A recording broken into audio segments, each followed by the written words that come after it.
It was 11 o'clock at night when the staff sent the MV plan for the title track, Time, in Kiro's new album. The MV used time as a thread to connect the major events since Kiro's debut. Looking through the photos and videos in the plan, Savin felt nostalgic.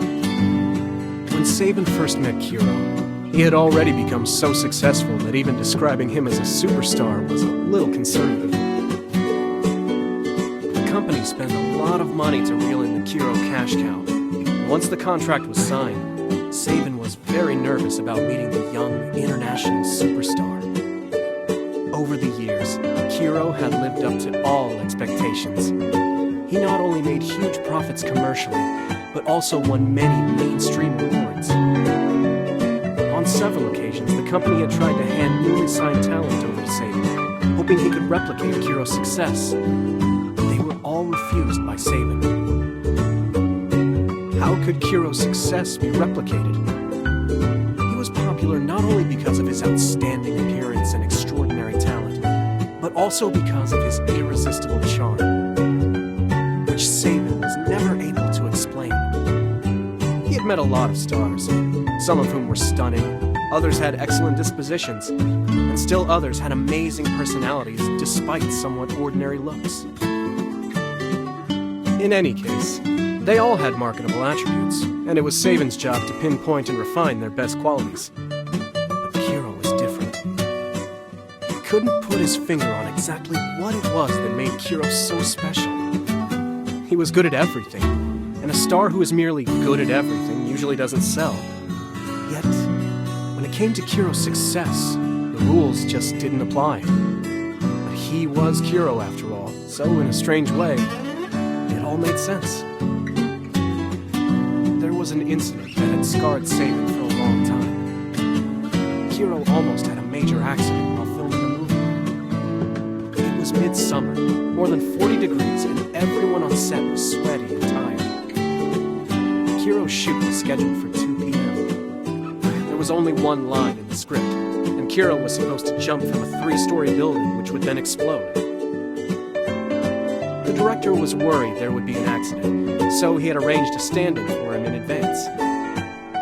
Kiro insisted on performing the stunt himself, and no one could stop him. In the end, anything that could go wrong did go wrong. Maybe there was a miscommunication, or maybe the prop man was overwhelmed by the agonizingly hot day. Whatever the reason, the button to trigger the explosion was pressed a few seconds earlier than scheduled. Before the crew could react, the building exploded with a bang. Watching the burning flames in front of him, Savin's mind went blank. The whole set fell into a dead silence. Every second seemed to stretch into a century. Kiro. How is Kiro? While everyone was in a panic, Savin just stood there, countless thoughts passing through his mind. He thought about the country's best plastic surgery hospital, the insurance he bought for Kiro half a year ago, and about who should be notified to sign for his operation in the ambulance later. Just then, a figure stood up from the cushion on the ground, his golden hair shining brightly in the sun. He blinked innocently at the crew who swarmed around him, checking him for injuries. Then he ran to the director, smiling, and asked if the take was okay. Savin felt his heartbeat accelerate. He ran to Kiro and checked him from top to bottom.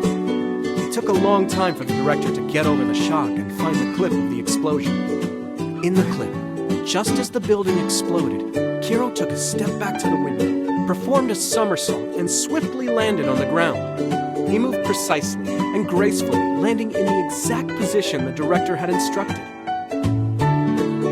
How did he manage that? The martial arts action director was amazed. The producer immediately gathered a group of reporters, wanting to make this incident a headline. Did I look cool just now, sweet patootie? Kiro laughed thoughtlessly, but Savin was traumatized. He immediately contacted the insurance company and added 2 zeros to Kiro's cover. Before the shoot was over, Savin forcefully took Kiro to the hospital to get an x-ray. He was tremendously relieved by the confirmation that Kiro was safe and sound. He then took him to a restaurant for a grand meal of pizza, steak, and ice cream, allowing him to eat as much as he wanted. When the movie was released, Savin felt emotional when watching that terrifying scene. It's difficult to understand young people. When Kiro had told Savin that he wanted to retire, Savin had just received a new product endorsement contract from an advertising company.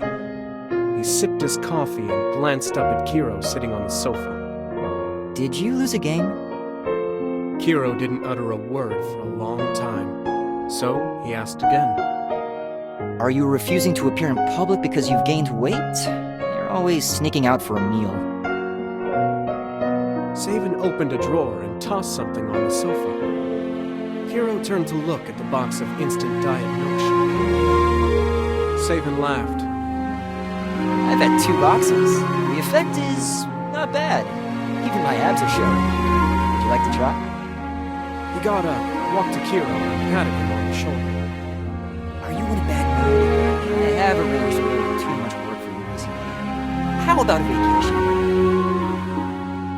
Without lifting his eyes, Kiro shook his head. Savin hadn't seen Kiro like this for a long time, so he could only guess at what was bothering him. Did you have a fight with that girl? Kiro stayed silent for a while, then took out a bank card from his pocket and put it on the coffee table. Savin was very familiar with this card. It was Kiro's salary card, which contained all his money. The money on the card should be enough to pay the penalty. Kiro's voice was very soft, but to Savin, it sounded louder than a jacket. Is he serious? What do you mean? For the first time, Savin raised his voice at Kiro. How can you quit your job just because you're in a bad mood? Even kids aren't as headstrong as you are. Kiro lowered his head in silence. He seemed a little disheartened. Savin was reflecting on whether he was being too harsh and was deciding if he should comfort him when he heard Kiro's determined voice. This is the last time I'll be headstrong. I'm sorry. Do you really have to do this? Savin thought of various reasons. Is another company poaching you? You'll probably guess who it is. Hold on first. You have to trust me. If you think the company's cut is unreasonable, just let me know. I'll try my best to fight for your interests. Kiro just kept shaking his head and refused to talk. Just tell me straight if something happened. I'm your agent. I can help you solve any problem.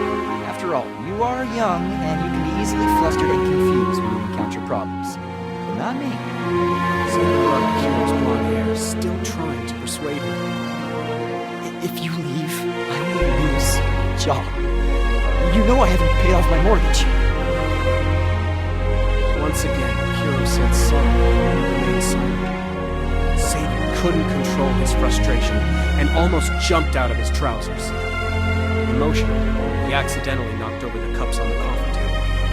The noise was overheard by everyone outside the office, so when Kiro left with his head low, the whole company rumored that he had a big fight with Savin. That night, Savin didn't close his eyes at all.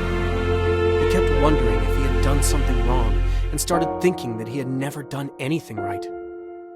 He had been a cautious and conscientious agent, but an incompetent one. Frankly speaking, he knew that Kiro had many secrets. As a superstar who was always complaining about being tired and wanting to sleep, he rarely stayed at home during vacation. No one knew what he was up to. He would just disappear. No one could find him or get through to him. He would come back naturally when work started up. He was always carefree in front of people, smiling and laughing. But when he was alone in the corner, he always looked solemn and tired. Countless times, Savin had wanted to talk to Kiro about his life, work, and feelings. With just a few words, Kiro was always able to put him at ease. Then he would just drink booze and get wasted. He was supposed to be the person Kiro trusted the most, but that wasn't the case. The boy who he should have taken care of had always silently looked after him instead. Savin looked at the opposite building in the darkness. A huge ad featuring Kiro lit up the whole area surrounding it. He began to take comfort in the idea that perhaps, no matter who Kiro's agent was, Kiro would still thrive. Kiro was gone. Although Savin had expected such a result, when it finally happened, he still could not accept it. After announcing his retirement, Kiro vanished from this world. Savin thought this incident was inconceivable. A superstar like Kiro could not simply disappear like this. Someone would recognize him on the street, and there should always be some tabloid shots circulating on the internet. But he really disappeared without a trace. Savin suddenly had a sinking feeling, but he also believed that Kiro's charm should enable him to turn his bad luck around. The administrative staff had called him more than once, asking him to clear the warehouse, which was stuffed full of letters and gifts from Kiro's fans. But since Kiro had disappeared, there was nowhere to send them. Looking at the warehouse full of Kiro's fan mail, Savin sighed.